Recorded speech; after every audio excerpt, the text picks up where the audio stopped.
स्वागत है आपका हमारे चैनल पर। और आज वक्त की बड़ी खबर यह है कि ईरान और अफगानिस्तान और पाकिस्तान को बड़ा झटका दिया है अडानी ग्रुप ने। जी हां, जहां एक तरफ ये अफगानिस्तान और ईरान और पाकिस्तान के लिए बड़ा झटका है, तो वहीं दूसरी तरफ बड़ा झटका है भारत में बैठे विपक्ष के लिए। जी हां, क्योंकि बड़ी खबर यह है कि अडानी ग्रुप की तरफ से एक एडवाइजरी जारी कर दी गई है, वो भी अडानी पोर्ट को लेकर कि अफगानिस्तान, पाकिस्तान और ईरान का जो कार्गो है उसे हैंडल नहीं करेगा, यानी कि अब वो नहीं आएगा और उसको हैंडल नहीं किया जाएगा अडानी पोर्ट पर। और ये फैसला आपको भी पता है कि किस लिए लिया गया है। सितंबर के महीने में जिस तरीके से अडानी पोर्ट पर 300 किलो के बराबर जिस तरीके से ड्रग्स बरामद हुई थी, उन सारी चीजों के बाद आज ये बड़ा फैसला लिया गया है। और आज बड़ा झटका है ये पाकिस्तान, ईरान और अफगानिस्तान जैसे देशों के लिए। अगर हम अफगानिस्तान की बात भी यहाँ पर करते हैं तो अफगानिस्तान पर तालिबान का कब्जा होने के बाद ड्रग्स की तस्करी का खतरा ज्यादा बढ़ गया है भारत के अंदर। और इन्हीं सारी चीजों को मद्देनजर रखते हुए अडानी पोर्ट की तरफ से ये फैसला लिया गया है कि अब कार्गो नहीं संभालेगा अडानी पोर्ट का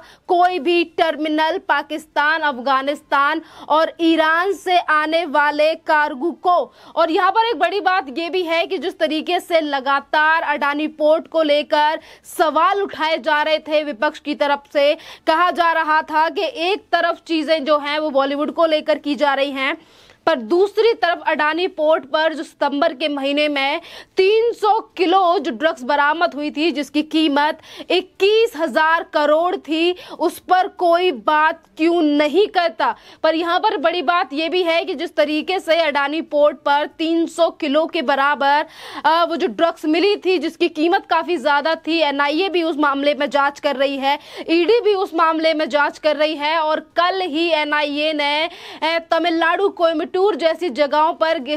छापेमारी की है। और अब तक जिस तरीके से चीजें अडानी पोर्ट पर ड्रग्स मिलने को लेकर थी कि ड्रग्स मिला था, लगातार सवाल उठाए जा रहे थे, सरकार को बार बार पे सामने लाया जा रहा था और कहा जा रहा था कि मोदी जी के दोस्त हैं गौतम अडानी और उनके पोर्ट पर इतनी ज्यादा ड्रग्स मिली है, इस पर कोई बात क्यों नहीं करता। पर गृह मंत्रालय की तरफ से वो जांच भी एनआईए के लिए सौंपी गई कि आखिरकार पता तो चले कि जिस तरीके से अडानी पोर्ट पर जो इतनी ज्यादा ड्रग्स मिली थी वो किसकी है, किस तरीके से तस्करी हो रही थी। और जब चीजें निकलकर सामने आ रही है तो एनआईए भी इस पूरे मामले में 8 लोगों की गिरफ्तारी कर चुकी है। जी हाँ, ये बहुत बड़ी बात है कि एक तरफ अडानी पोर्ट की तरफ से कहा गया है कि इराक, अफगानिस्तान और पाकिस्तान के कार्गोओं को अडानी पोर्ट के किसी भी टर्मिनल पे नहीं संभाला जाएगा, नहीं एक्सेप्ट किया जाएगा। वहीं दूसरी तरफ 15 तारीख से ये एडवाइजरी जारी की जाएगी और जितनी भी तरीके से, और दूसरा ऑर्डर जब तक नहीं आ जाता तब तक इन तीनों देशों का सामान, कार्गो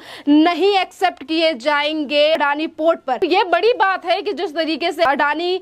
पोर्ट के मुद्रा पोर्ट पर जिस तरीके से चीजें और ड्रग्स मिली थी, तो लगातार सरकार से सवाल पूछे जा रहे थे, सवाल दागे जा रहे थे, पर आज उन विपक्षियों का मुंह नहीं खुल रहा है, ना ही तो कोई इस पर बात कर रहा है। जिस तरीके से अडानी पोर्ट यानी कि मुद्रा पोर्ट पर मिली ड्रग्स को लेकर बार बार सवाल दागे जा रहे थे। अडानी ग्रुप की तरफ से इतना बड़ा फैसला, एडवाइजरी जारी कर दी गई है, जिससे एक बड़ा झटका लगा है पाकिस्तान जैसे देश के लिए, जो लगातार साजिशें चलता है हमारे देश को लेकर। और अगर इस ड्रग्स की बात भी करें तो जिस तरीके से ये ड्रग्स का नेक्सस है, जो 300 किलो ड्रग्स पाया गया था, उसका भी नेक्सस सामने आया कि किस कदर पाकिस्तान, ईरान, इन सारे देशों में घूमकर वो ड्रग्स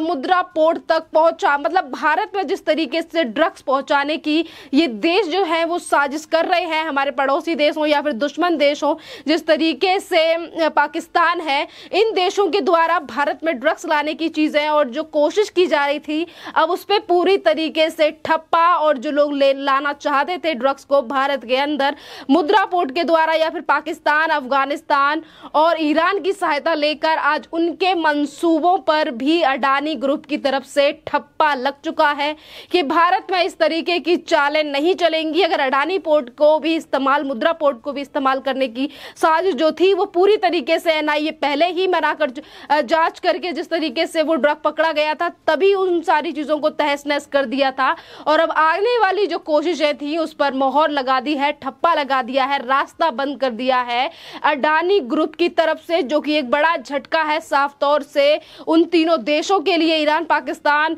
और अफगानिस्तान जैसे देशों के लिए। अफगानिस्तान की बात करें तो आज अफगानिस्तान के ऊपर तालिबान का कब्जा है, और ये हम अच्छी तरीके से जानते हैं कि जिस तरीके से बड़ा कारोबार चलता है अफगानिस्तान में चीजों का, ड्रग्स को लेकर। अगर हम यहाँ पर इन सारी चीजों को लेकर बात करें कि ड्रग मिला था सितंबर के महीने में, कांग्रेस की तरफ से तमाम सवाल दागे गए थे और कहा गया था कि मोदी जी के दोस्त हैं गौतम अडानी और उनके पोर्ट पर इतनी ज्यादा ड्रग्स मिली है जिसकी कीमत 21,000 करोड़ रुपए है, तो इस पर सरकार क्या जवाब देगी। पर चीजें एकदम साफ हैं कि एक तरफ एनआईए जांच कर रही है, छापेमारी कर रही है, ईडी भी इस मामले की जांच कर रही है और गिरफ्तारी भी एक के बाद एक हो रही है। इस वक्त उस विपक्ष का मुंह नहीं खुलेगा जो बार बार पे अडानी ग्रुप को लेकर, अडानी और देश के प्रधानमंत्री नरेंद्र मोदी को लेकर जिस तरीके से सवाल जवाब किए जा रहे थे। एक और बड़ी बात यहाँ पर यह भी है कि जिस तरीके से ये बड़ा स्टेप जो है वो लिया गया है ड्रग्स की तस्करी को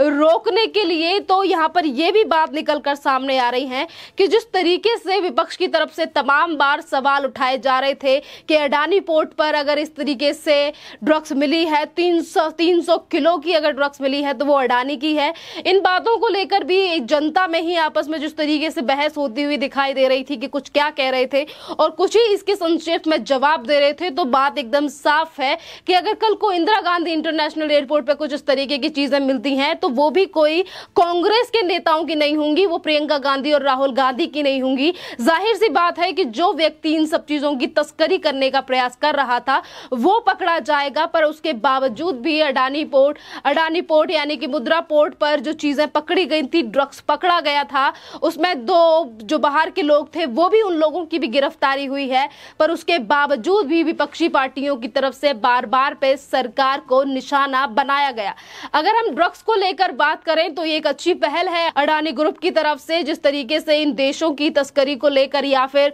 जो इनके कार्गो आते हैं उन पर बैन लगाया गया है, उनके लिए मना कर दिया गया कि ना उनकी जिम्मेदारी ना उनके कार्गो एक्सेप्ट किए जाएंगे अडानी पोर्ट पर। तो ये एक बड़ी खबर है। और यहीं पर अगर हम बात करें पूरे देश भर में ड्रग्स के कार्टेल को लेकर, तो वो आए दिन नई नई चीजें लेकर सामने एनआईए खुलासे कर रही है। ये एनआईए की बड़ी जीत है, जिस तरीके से एनआईए जहां पर भी चीजें ड्रग्स को लेकर कार्टेल दिखाई दे रहा है उसका बड़ा भांडाफोड़ कर रही है, या फिर वो बॉलीवुड में हो या फिर नाम भरे लोग हो जो इस तरीके के बिजनेस या फिर गोरख धंधों में सम्मिलित हैं। यहीं पर बहुत सारे लोगों की तरफ से, विपक्ष की तरफ से बार बार पे ये कहा जाता है, और आज विशाल ददलानी ने भी यही कहा। शाहरुख खान के बेटे का केस जिस तरीके से आज हाईलाइटेड है, तो विशाल ददलानी भी ट्वीट कर आज ये कह रहे थे कि इन सारे मामलों को लेकर जो अडानी पोर्ट पर जो ड्रग्स मिली थी उस मामले को छुपाने के लिए ये सब चीजें की जा रही हैं, शाहरुख खान के बेटे को टारगेट किया जा रहा है, पर ऐसा कुछ नहीं है। अगर एनआईए जांच कर रही है महाराष्ट्र में शाहरुख खान के बेटे के कार्टेल को लेकर, तो यहां पर एनआईए जांच कर रही है अडानी पोर्ट पर जो ड्रग्स मिली थी उसको लेकर भी। अगर वहां महाराष्ट्र में 14 गिरफ्तारी हुई है, तो अडानी पोर्ट पर जो ड्रग्स मिली थी उस मामले को लेकर भी जगह जगह पर छापेमारी की जा रही है, 8 लोगों की गिरफ्तारी की जा रही है। पर राजनीति करने वाले लोग इन सारी बातों को परे रखकर सिर्फ अडानी अंबानी और मोदी जी का नाम राग लापते हैं, पर जो सच्चाई है उसकी तरफ नहीं जाते कि किस कदर एनआईए अगर काम कर रही है, तो वो जिस तरह अडानी पोर्ट को लेकर जो ड्रग्स मिली थी उसको लेकर भी इतनी ही तहकारी की जा रही है, इतनी ही छापेमारी की जा रही है, गिरफ्तारी की जा रही है। एक इकलौता शाहरुख खान के बेटे को ही टारगेट नहीं किया जा रहा है। और आज विपक्ष की तरफ से अगर मुंह खुल भी रहा है, नवाब मलिक जैसे, महबूबा मुफ्ती जैसे नेता अगर बयानबाजी करते हैं तो शाहरुख खान के बेटे के लिए सिर्फ बचाने का प्रयास करते हैं। कोई कहता है कि मुसलमान है, या फिर किसी की तरफ से कहा जाता है कि सरकार जानबूझकर टारगेट कर रही है, पर कोई भी इन बातों पर गहराई पर नहीं सोचता कि किस तरीके से अडानी पोर्ट पर मिला हुआ ड्रग्स ही, जो कि जिस तरीके से बाहर के देशों से मंगाया जा रहा था, वो भी भारत में बेचने के लिए उसको पकड़ा गया। और अडानी पोर्ट ने भी इन चीजों पर बैन लगा दिया। उसने कहा कि अगर इस तरीके की चीजें हमारे पोर्ट पर मिल रही हैं, लोग यहां से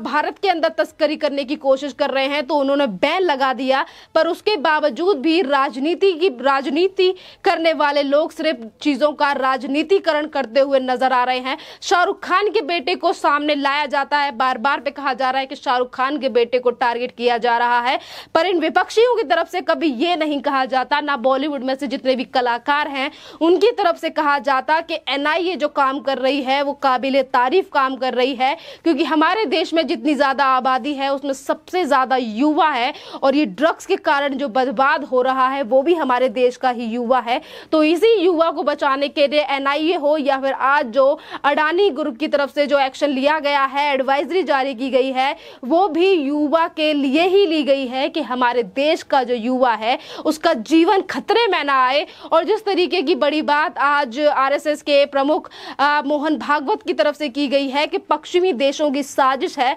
हमारे देश को ड्रग्स की लत लगाने की, इन सब चीजों को ना सोचते हुए विपक्ष को सिर्फ और सिर्फ राजनीति नजर आ रही है। और यही एक बड़ा कारण है जो इस तरीके की बातें लगातार प्रियंका वाड्रा हो, अखिलेश यादव हो या फिर पूरा का पूरा विपक्ष हो जिसकी तरफ से इस तरीके की बातें की जा रही हैं। यहाँ पर कोई भी नेता नहीं सोचता कि आने वाले यूथ के लिए ये सारी चीजें हो रही हैं। और जिस तरीके से ड्रग्स को लेकर, कार्टेल को लेकर बॉलीवुड हो या फिर महाराष्ट्र या फिर तमाम और भारत के राज्य जहां से हर रोज नई चीजें निकल कर सामने आ रही हैं और जो ड्रग्स का कार्टेल है उस पर धीरे धीरे करके बैन एनआईए के द्वारा लगाया जा रहा है। यहाँ पर अगर बात करें तो एनआईए एक तरफ जांच कर रही है महाराष्ट्र में भी और अडानी पोर्ट में भी, और तमाम ऐसी चीजें हैं ड्रग्स से जुड़ी हुई जिसको लेकर सरकार भी सख्त है और एनआईए भी अपना पूरा काम कर रही है। और आज जो एक्शन या फिर कार्यवाही एनआईए की तरफ से की जा रही है उसको लेकर बार बार पे विपक्ष की तरफ से सवाल जवाब क्यों किए जा रहे हैं वो जनता भली भांति जानती है। और कुछ लोगों का सोशल मीडिया पर यह भी कहना है कि जो बार बार एनआईए को लेकर सवाल जवाब करते हैं या फिर जो कार्यवाहियों को नहीं देखते और सिर्फ शाहरुख खान के बेटे को ये सोचते हैं कि अडानी पोर्ट पर जो ड्रग्स मिली थी उसे छुपाने के लिए चीजें हो रही हैं, उन्हें एक बार सोचना चाहिए कि अभी तक कितनी ज्यादा कार्यवाही एनआईए कर चुकी है। छोटा हो या बड़ा, पैसे वाला हो या फिर गरीब, हर किसी के साथ एनआईए एक जैसा बर्ताव कर रही है और जो भी गुनहगार है उसे भी कोर्ट के जेल और सलाखों के पीछे भेजा जा रहा है। आज पैसों के रसूख को देखकर किसी के साथ भी अन्याय या फिर न्याय नहीं हो रहा। इसी तरीके की और तमाम खबरों के लिए बने रहिए हमारे चैनल के साथ। धन्यवाद।